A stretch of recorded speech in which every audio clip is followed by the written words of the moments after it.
Hola Sebastián, buen día, gracias por atendernos. ¿Qué tal? Buen día, Luis.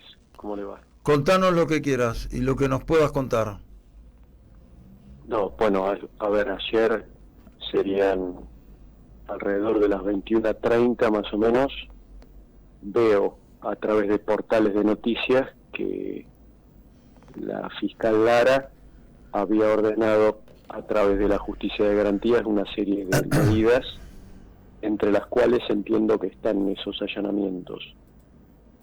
No tengo más que eso, no tengo la resolución, no fuimos notificados de esto porque evidentemente son medidas que se toman de forma reservada. Ujú. Entonces de esto no se notifica, no en este caso, sino en ningún caso a las Claro, partes. para Así que evitar para no evitar puedo filtraciones, supongo. exactamente, con lo cual no puedo dar demasiado detalle porque vi lo que ustedes y otros medios han publicado en las redes Te sociales y en entiendo. los medios de comunicación. ¿Y qué te parece? ¿Lo esperaban? ¿Lo habían pedido vos o Tarán? El doctor Otarán ha trabajado de forma eh, increíble a lo largo de todos estos meses. Recordemos que han pasado 4 meses desde que esto surgió, desde que esto salió a la luz de forma, digamos, impensada, porque nosotros teníamos un eje de trabajo con Otarán donde habíamos imaginado escenarios que luego se corroboraron. Es decir, nosotros 2 años antes de que esto ocurriera teníamos la certeza de que las cosas iban por ahí.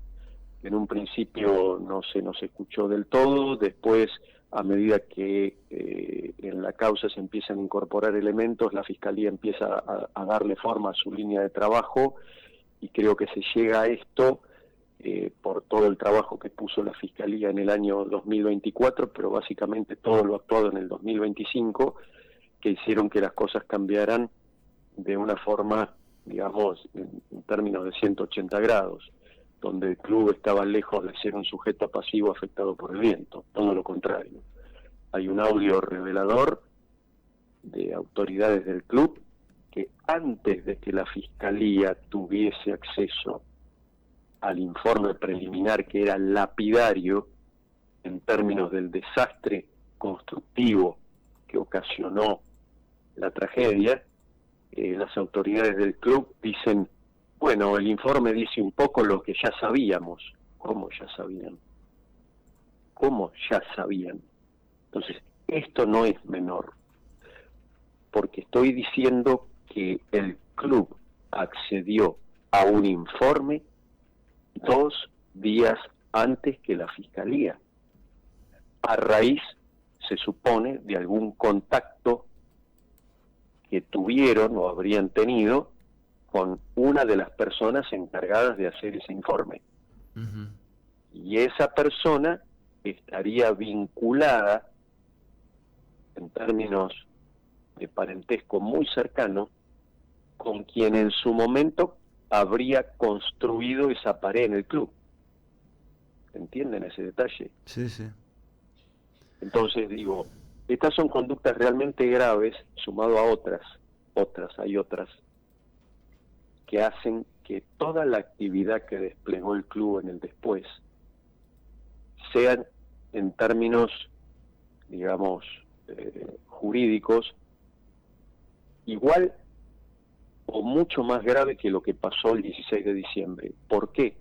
Porque esto trata de desviar, esto trató de encubrir y trató de llevarle al fiscal una escena distorsionada y obviamente a las víctimas de impedirnos conocer la verdad de lo que pasó y eventualmente reclamar. ¿Me entiende lo que estoy diciendo? Es decir, esto está desgraciadamente fríamente calculado. Esta gente, a nuestro criterio, ha cometido uno o más delitos posteriormente al hecho. Cuando te referís Por a eso, perdón Sebastián, cuando te referís a esta gente, sí, a las autoridades del club, por a quienes supuesto, hicieron el informe, ¿a quién te referís? en principio las autoridades del club, Ajá. pero eso no quita, y es muy probable que también haya habido gente externa que le ha dado soporte al club, que le ha dado soporte, cuando digo soporte es asesoramiento y algo más, asesoramiento y poder de lobby, asesoramiento y poder de lobby en ámbitos municipales, personas supuestamente intachables y respetadas, personas que cuando el perito nuestro concurrió en el mes de junio, julio del año pasado a, digamos, a supervisar la tarea pericial de los peritos de la Corte, al perito nuestro no quiero entrar en detalles, lo apretaron, y yo tuve que ver un hombre mayor, casi quebrado, a raíz de algunos dichos de una persona que hoy está sospechada de haber participado de todo esto. Socialmente, digámosle así, en esta bahía tan particular, de caras y caretas, insospechado, bueno, sumado a eso tenemos el otro perito que habría sido propuesto cuando el fiscal empieza a investigar esto como una de las personas técnicamente más aptas en ese ámbito, Sí. pero que en principio esta persona tendría algún grado de parentesco con quien construyó el muro. Entonces es todo un gran disparate, y esa persona, habiendo sabido eso, debió haberse corrido. Ajá. Eso es lo más sano. No solo no se corrió, ¿Estás sino hablando que en de un perito principio, de apellido Gil? el mismo, ¿Cómo? el mismo. El mismo. Fue uno de los domicilios donde ayer se produjo el allanamiento, ¿no?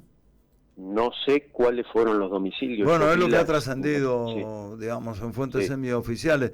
También hablan Ustedes entiendan. del ingeniero Horacio Varela, quien fue candidato a intendente, hemos hablado muchas veces, en su momento también estuvo vinculado al gobierno en la primera etapa, no sé ahora, pero en la primera etapa estuvo vinculado ahí como asesor, creo, en el ámbito del gobierno municipal actual, de Federico Susbieles. ¿Por qué también se apuntó ahí al domicilio de Varela? ¿Qué sabes de eso? ¿Por qué? A ver, Varela fue la persona que propuso el club como perito de parte y trabaja para el municipio. Está Entonces, bien. ustedes entienden dónde estamos parados, de dónde viene entonces esto. Entiendo. Hay audios Sí. que la verdad no dejan muy bien parado a determinados funcionarios. ¿Funcionarios Porque Bahiense actuales? del Norte, ¿Funcionarios porque actuales? Sí, porque ¿Cómo? Bahiense del Norte, sí, Funcionarios Bahiense actuales del de la Norte. municipalidad. Sí, claro. Bien. Bahiense del Norte debió de haber sido clausurado de forma inmediata. Yo repito siempre lo mismo, pero no repito esto de forma antojadiza. No solo es un delito, desgraciadamente, de similares características por el daño social que ocasionó. Cromañón fue clausurado, o ustedes conocen que a Chaván le hayan firmado un permiso para seguir bailando y haciendo recitales. Estoy llevando al extremo del ridículo para que se vea la barbarie que pasa en Bahía Blanca con este tema, donde siguen abiertos ininterrumpidamente, creo que estuvieron cerrados 48 horas, 72 con suerte. Pero además de esto, el acto administrativo por el cual se le otorgó un permiso que no se le da, creo que a nadie más, es absolutamente nulo, inexistente. A los muchachos que están estudiando hoy la carrera de Derecho en la Universidad Nacional del Sur, yo les diría que busquen la diferencia entre acto inexistente, acto administrativo nulo y anulable. Bueno, esto es de nulo absolutamente a inexistente, por cuanto el Poder Ejecutivo no puede arrogarse el poder de decir usted abre y usted no, cuando hay una normativa previa que hay que cumplir en un proceso que se llama de habilitación, proceso que estuvo viciado, proceso que lleva al procesamiento de Soberón, proceso en el cual se presenta un plano firmado por Ascolani que dice que garantiza habitabilidad y estabilidad, y esto se cayó y nos mató a familiares y nos cagó la vida a nosotros. Entiendo. Entonces, ¿cómo sigue esto? Bueno, no sé, ahora la fiscal... Porque a uno le da la sensación que de diciembre hasta ahora esto ha tomado otro impulso. Cuando parecía que, no sé, lo digo desde afuera, cuando parecía que venía en una meseta, en una cierta nivel de llanura, de equilibrio, de tranquilidad, no sé cómo decirlo, de pronto una revulsión a partir de diciembre. ¿Cuál es tu mirada como partícipe de toda esta cuestión? Sí, yo creo que estas medidas podían haberse tomado inclusive un poquito antes, pero también es cierto que las fiscalías no tienen solo un tema, tienen varios. Claro. Este tema en particular que viene derivado, porque, a ver, no perdamos el eje. Esta causa se origina a raíz de una denuncia que hace el propio fiscal que investiga. Esto es realmente grave. Mire que los fiscales, cuando le toman declaración indagatoria o de 308, como se llama, desde el año 98 a un imputado, tienen claro que el imputado puede realizar determinado tipo de conductas y maniobras para ejercer su propia defensa, ¿no es cierto? Pero cuando eso excede y ya se incurre en la comisión de otros delitos donde participan otras personas para encubrir la causa principal, es realmente tan grave que no le queda más alternativa que hacer una denuncia. Ahora, este es un punto realmente interesante, Sebastián, vamos a coincidir, porque este es un tema también que fue analizado el otro día y en su proyecto vos saliste al aire críticamente respecto de lo que está pasando en varios clubes, ¿no? Esta es una cuestión que viene de hace tantísimos años, vamos a pararnos sobre el caso de Bahiense del Norte. Durante 40 y pico años se siguió habilitando para jugar a lo que fuese, e incluso hasta para que se hicieran actos políticos. Siempre recordás vos allí un acto político donde estaban Gay, Moirano, Macri y hasta la gobernadora en aquel momento, y eso contaba con la habilitación también, digamos. Esto, si uno empieza de acá a mirar para atrás, se encuentra con las responsabilidades, se van repitiendo a lo largo de los últimos 40 y pico años, desde el mismo momento, creo que fue 81, 82, que esa pared fue construida, ¿o uno está equivocado? Eso es así. Yo no quiero mezclar este otro punto de la ordenanza que después me voy a referir, si me das un minutito. En relación a lo que vos decís, con el transcurso del tiempo, es correcto. Esto hicieron todos los gobiernos, la vista gorda, mirando para el costado. El gobierno de Gay, en particular, utilizaba ese lugar para hacer actos políticos partidarios y políticos oficiales del propio municipio. Esto está respondido en la causa, esto no es un chisme, esto no es una versión, no es una cuestión política, esto que estoy diciendo es un hecho. Por otro lado, el expediente administrativo que debió de haber sido archivado a los 90 días de que el club no cumplía lo que se le pedía y haber sido clausurado, lejos de haber corrido esa suerte, lo dejaron abierto durante 10 años. ¿Escucharon esto? 10 años. Y eso permitió que Bahiense del Norte llegara abierto al día del desastre. Porque Bien. Si Bahiense del Norte hubiese estado cerrado, esa pared se cae y no mata a nadie, al menos adentro del club. Bueno, en 30 segundos yo tengo una última pregunta de respuesta muy rápida, pero dijiste que querías agregar algo respecto de la ordenanza. ¿Cuál ordenanza? Sí, claro. Cuando yo digo y dije hace un tiempo que la ordenanza se la estaban preparando a medida de Bahiense esta del ordenanza Norte, que está en circulación desde hace 20 días, un mes.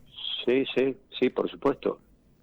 Eso era un proyecto en origen del oficialismo. Yo no sé si tienen la mala costumbre, como en la escuela, de copiarse los ediles de la oposición o directamente se lo pasaron para ser presentado por otra fuerza política. Estás hablando de Álvarez Porte y de... Bueno, no, en realidad Claro. que yo... claro, Cajiao, que es el presidente paralelamente de Independientes de la Libertad Avanza, y fue aparentemente el que llevó la voz cantante de ese proyecto. Sí. Estoy hablando en concreto de eso.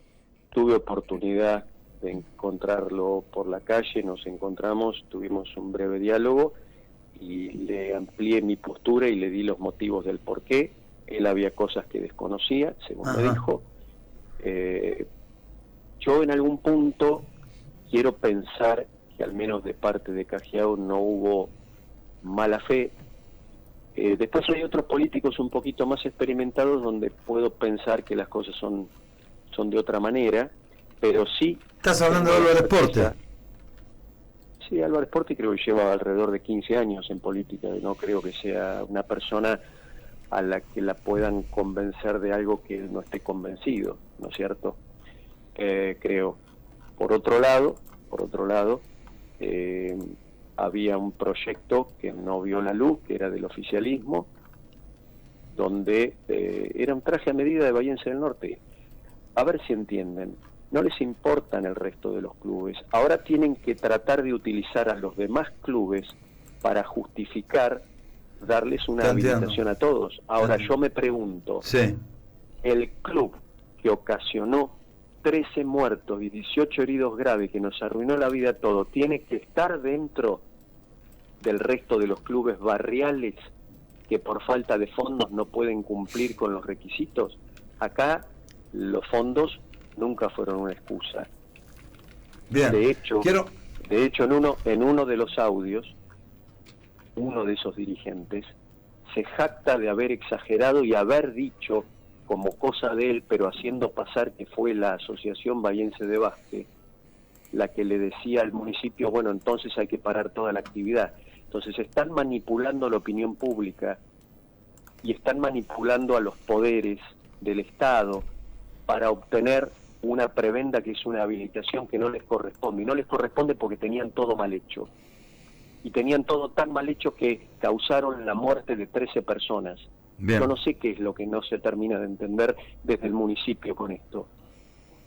En 10 segundos tiene que ver con esto que te quiero preguntar. A ver, directamente, no vamos a dar vuelta.